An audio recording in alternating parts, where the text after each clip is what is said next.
So we just got a huge decision where a court just struck down a new ATF rule that was trying to expand and engage in more restrictions against our Second Amendment rights. So let's talk about what just happened.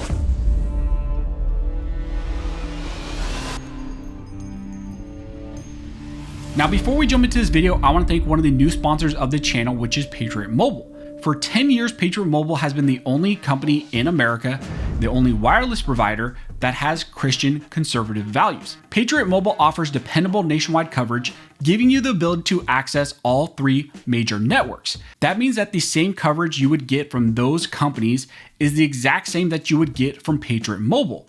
And you can also then support a company that has the same values as you, which is pro freedom of speech, pro 2A, and pro freedom. I first met Patriot Mobile over at SHOT Show. I met their whole marketing team. I got to have conversations with them, and they seemed like a really cool company. And they were actually sponsoring, SHOT Show, which is a big deal. And also, they are 100% based in the US, which means that if you need to call customer service, they're all here in the US, and I believe most of their team is actually in Texas.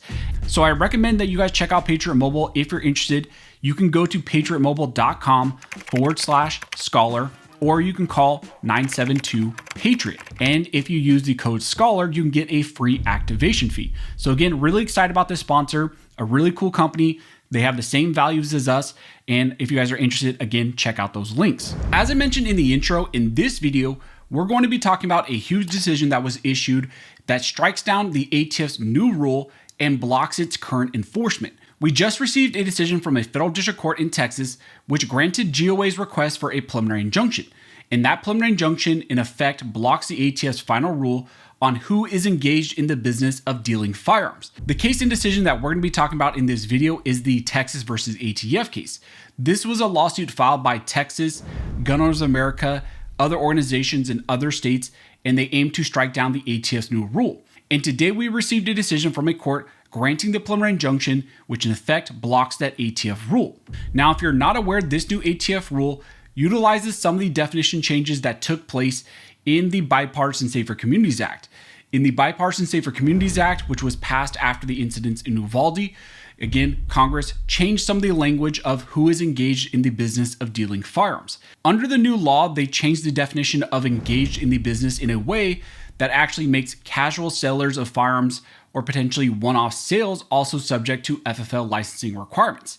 Now, the prior definition of engaged in the business of dealing firearms included language that states that you are doing so with the principal objective of livelihood and profit. This bill, however, the Bipartisan Safe Communities Act, removed that and then inserted instead new language, which was to predominantly earn a profit.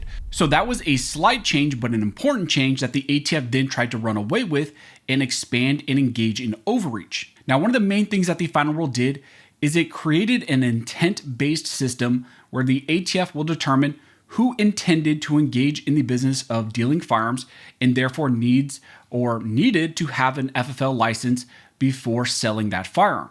The ATF in the final rule created multiple categories that they will use to consider and kind of come to the presumption of who intended to engage in the business of dealing firearms. However, despite all those categories, the ATF also has a catch-all provision. They say that those are some of the factors that they will consider, but they can kind of evaluate any factors that they want, come to any determination they want to find that you truly had the intent to engage in the business of dealing firearms. They also state in that final rule that they are not going to set a number of firearms that need to be sold to meet the requirement. Essentially, what that means is that even one transaction or one intent to engage in a transaction, you don't even have to actually sell the firearm, well, that could meet the requirement. So it's just simply one intent or one actual sale of a firearm. In the ATF's own words in the rule, they stated that even a single firearms transaction or offer to engage in a transaction, when combined with other evidence, may be sufficient to require a license. Again, that's expressly from the ATF's own words in this final rule. So that is the rule that the state of Texas and other states, and then also GOA, that is the rule that they filed a lawsuit against and they are trying to get blocked. The case was then filed and went in front of a district court judge, Matthew Kaczmarek. And if that judge, that name rings a bell, that's because Judge Kaczmarek is the same judge that recently issued a nationwide injunction, a nationwide block against the ATF's pistol brace rule. And again, he came through and issued a big decision and issued an injunction against the ATF. In the order of the court, it reads that, having reviewed the briefing and relevant law, the court grants the motion. Defendants are hereby enjoined from enforcing the regulations. So that is the preliminary injunction that he issued against the ATF. So the first takeaway of this injunction is that the protections for now are going to be a little bit limited.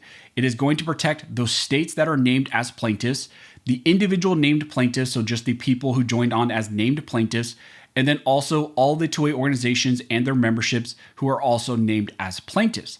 This is similar to what we saw happen in some of the other injunction cases, the pistol brace cases, the FBC cases, and all those. We got injunctions that protected the organizations and their memberships.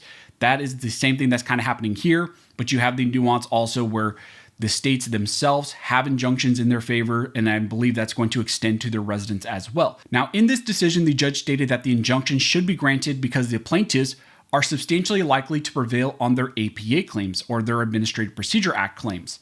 He stated that here, the final rule clashes with the text of the Bipartisan Safer Communities Act in at least 3 ways.